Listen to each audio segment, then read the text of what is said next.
Hello guys, yo girl is back. So, first of all, I want you to congratulate me because I passed.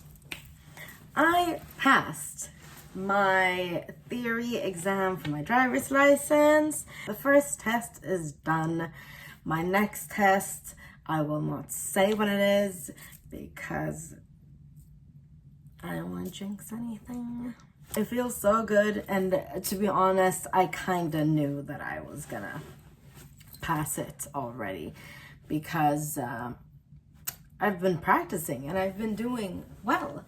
So I kind of, But it's always nice to get it confirmed. You're always stressed out when it's a test and when it's this huge thing. I don't have a plan on what I'm gonna talk about today. I just kind of wanted to be here with you guys, with myself, and I feel good about myself. Should have filmed my morning routine, but I woke up 2 hours before I had to leave. I started with meditation, and then I started with morning affirmations, and I did some yoga. I don't think I did Pilates. I think I only did yoga today. Had some healthy breakfast, took my vitamins, drank some lemon water, chose an outfit, took a shower, got myself ready, and headed on out. I was pretty early. I think we were supposed to be there 30 minutes before the test starts, so that you have a guaranteed time to take your picture. I think I was there about an hour early because, traffic just it worked. Today worked. So, and I bought a coffee on the way there. And yeah, if I'm done with the test quickly, that means I did a good job. If it takes me a longer time to finish the test, that means that probably I've failed, because when it takes me longer time, it means that I'm overthinking. And at the end of the test, you get to go through the questions that you've answered and double check them that everything's fine. And I was looking at the screen and I was like, I'm not gonna do that because I'll just overthink it and then I'll change my answers, and then the first answer was gonna be the right one. So I was like, fuck it. And I pressed send, and then it said, you passed. So that was amazing. And now the driver's test is gonna be the harder part, but the first part is done and I'm so happy. I'm so amazing. Look what I'm manifesting. It's like it's here now, and I started practice driving like November, I think in November. And it's been a lot of on and off and a lot of issues and life lessons. Sorry, not issues. A lot of life lessons and a lot of just things happening in my life. So it's been a little bit on and off. And I just want to say, my experience with my handlers in like driving school have all been amazing. If you're a Swedish person and you're watching this, I first went to Nockeby Trafikskola, where I had a handler called Per.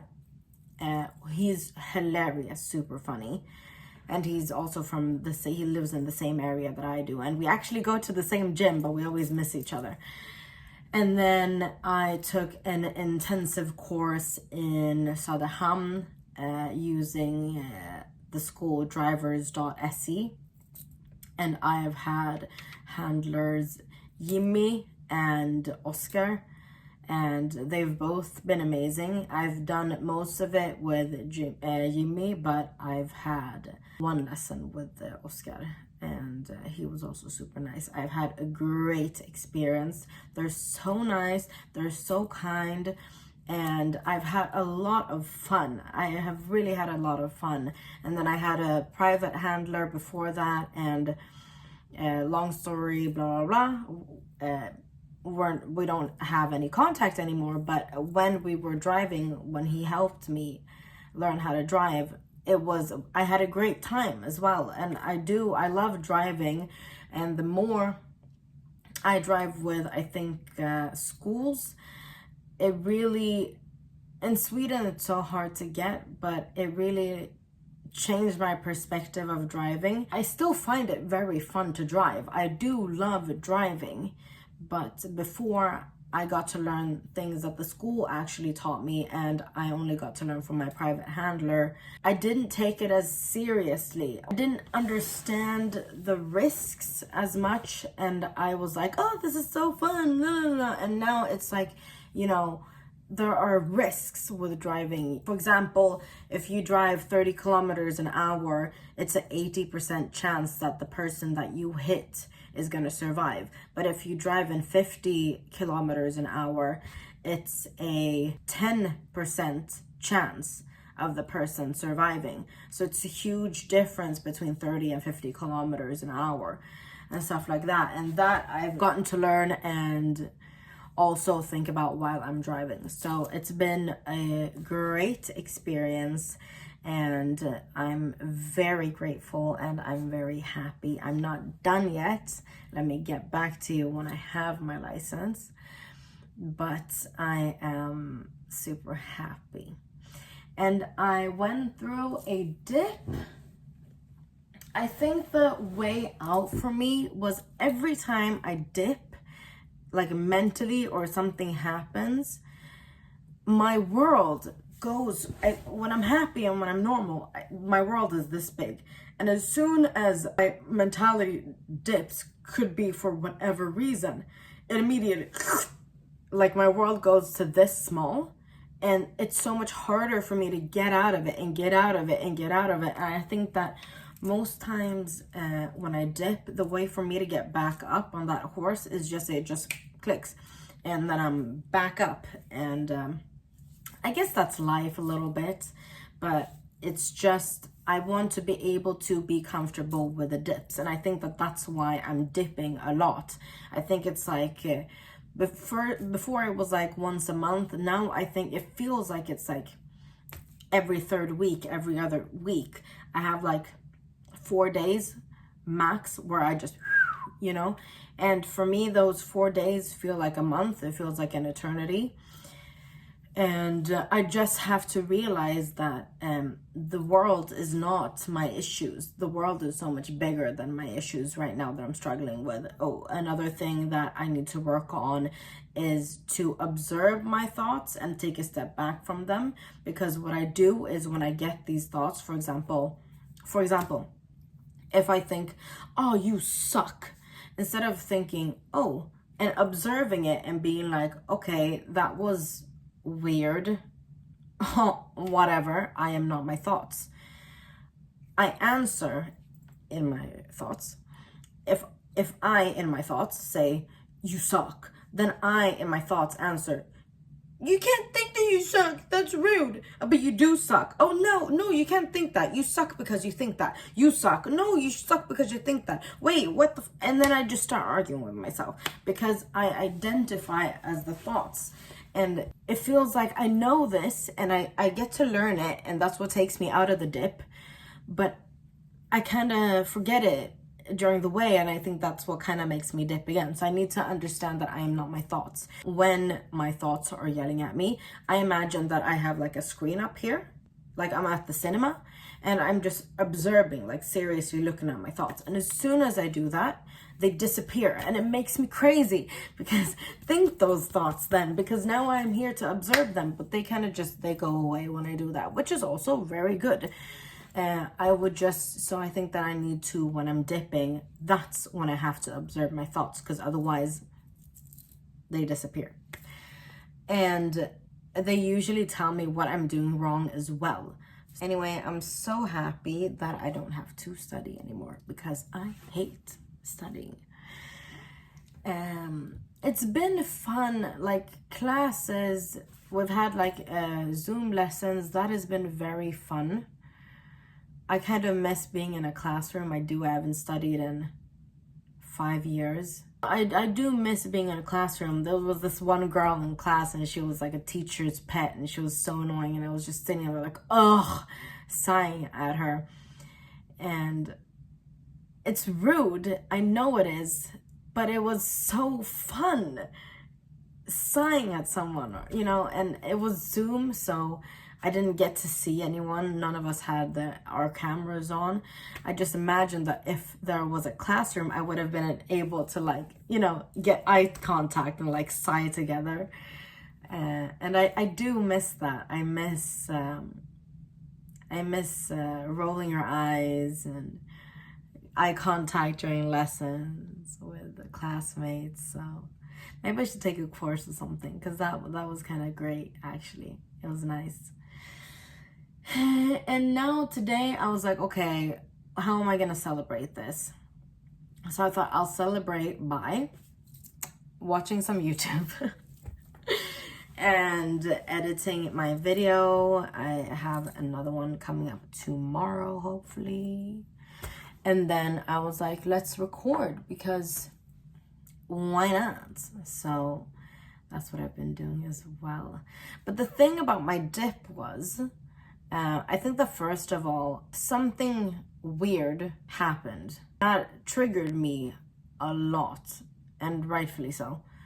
But instead of, what I did was good.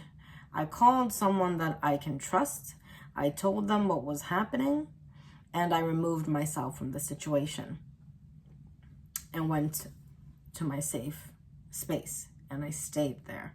But when I got like to my apartment here to home, I've just been thinking, okay, you did the right thing. You took yourself home. You took yourself to your safe space. You removed yourself from the situation. Good job. Okay, moving on, you know. And I didn't get a chance to reflect upon it. And I think that is kind of what triggered, what pushed me to my dip. It's been like 2 weeks since the incident, and I just dipped.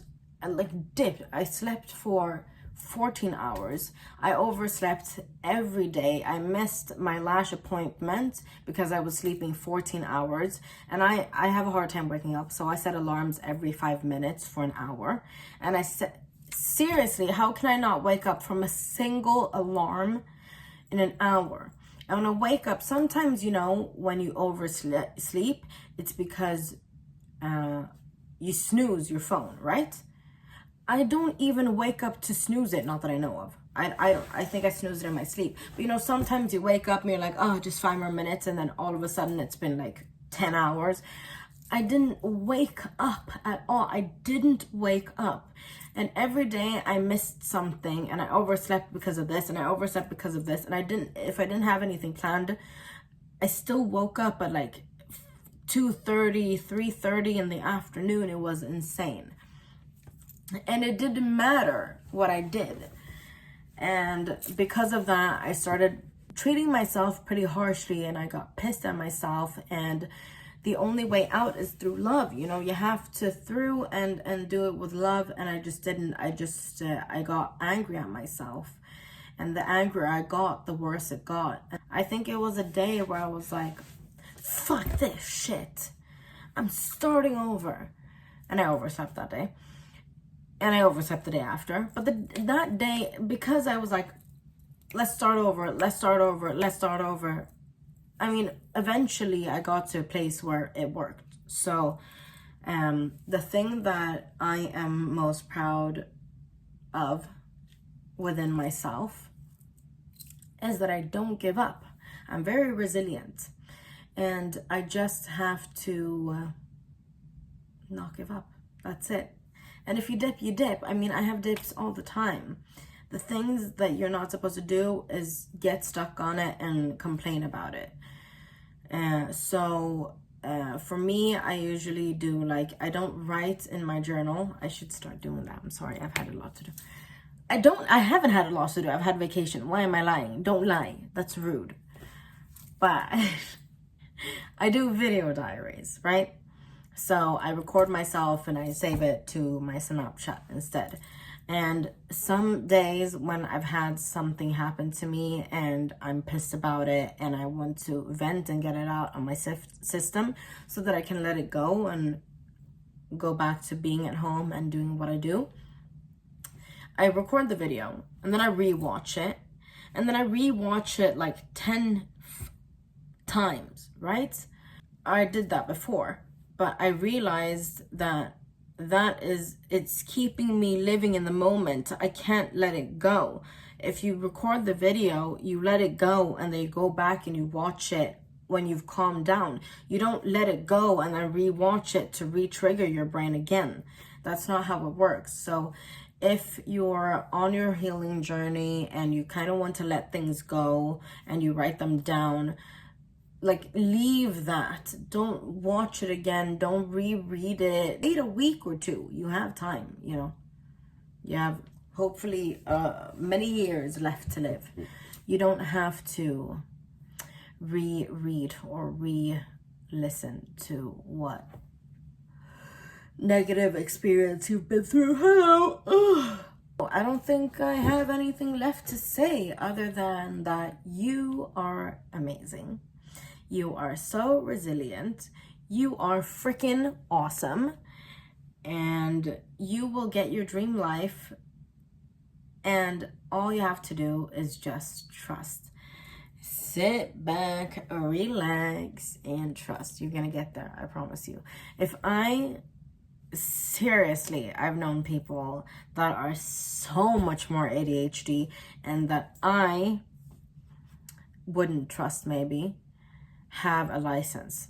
And I'm talking to a Swedish person because it's hard. But any challenge is like, look at the people who made it. Any challenge. Look at, if you want to be a painter. I mean, there are very, very many ugly paintings out there. You can become a painter, you know? You just have to. So if there's something that you feel like you're scared of failing at, or you're feeling like, hello? Why? My light turned off. That means, Fiona, be quiet. Anyway, I'm just saying a tip could be, if you, for example, want to become a painter and you feel like, oh, I'm not up to standard with my painting, then just search for very ugly paintings that have made a lot of money, and that's totally gonna motivate you. There's always someone who does it worse than you and has still succeeded more than you. Little motivation thing, but my ring light is telling me to shut up, so I will. And guys, I will see you in the next one. Okay, kisses. Bye.